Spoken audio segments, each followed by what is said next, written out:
Hello super traders and welcome to our London session news flash.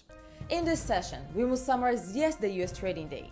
We will review the Asian market latest income results. We will get ready for the upcoming London session and of course, we will discuss the hottest assets in the market. Let's begin. Starting with the US market.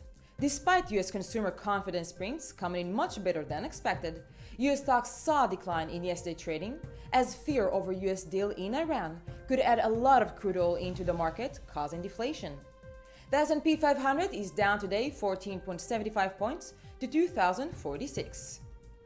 After strengthening since the beginning of the week due to US Fed Chair Janet Yellen's announcement that an interest rate hike is likely this year, the greenback futures are currently down 0.29% to 98.37.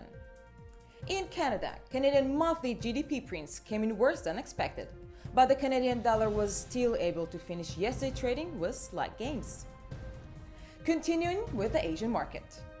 Asian markets are suffering today following yesterday's late release of Japanese manufacturing readings that came in worse than expected.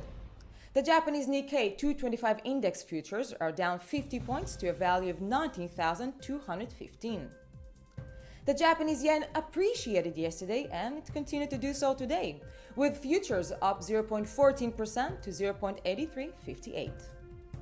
Although the Australian monthly billing approvals came in a bit better than economists expected, the print came in negative, presenting lower results than the month before. This, combined with positive manufacturing PMI print from the Chinese market, pushing the Australian dollar to the upside. The Aussie is currently up 0.32% to a value of 0.7605. Moving on to the European market. The European market had a number of positive prints out yesterday, including yearly CPI print that came in better than anticipated, and while European stocks had an excellent first quarter, they finished the month of March with declines. The Euro Stoxx 50 closed down 30.42 points to a value of 3,697.38.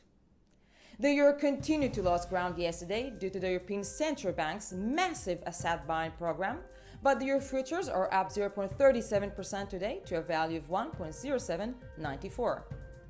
The British market had some mixed news yesterday, as current account prints were lower than expected, but quarterly final GDP prints were higher than expected, and the British pound was able to make some gains.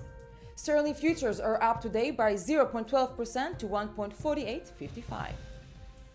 Going over commodities highlights. Crude oil futures are down since Monday as concern builds over the possibility of Iran pumping oil into the economy, which will drive down its cost. Crude oil futures are down by 0.48% today to $47.37 per barrel.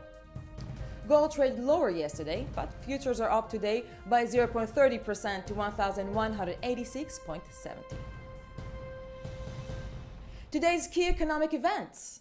At 9:30 a.m., British monthly manufacturing PMI prints will be reported. Britain's PMI has not been under 50 since May 2013. At 1:15 p.m., US is expecting monthly non-farm employment prints to come out, and this print gives us a good indication of previous month job growth.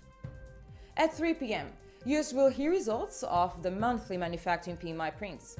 This PMI has also had consistently reading over 50 for over 1 year. New Zealand bi-weekly GDP prints are expected out during today's trading day, and this print will receive a lot of attention as last print came in much lower than expected. This was SuperTraderTV's London session news flash. Taking a short break, when we come back, we will talk about today's trading events and, of course, trading opportunities. Stay tuned.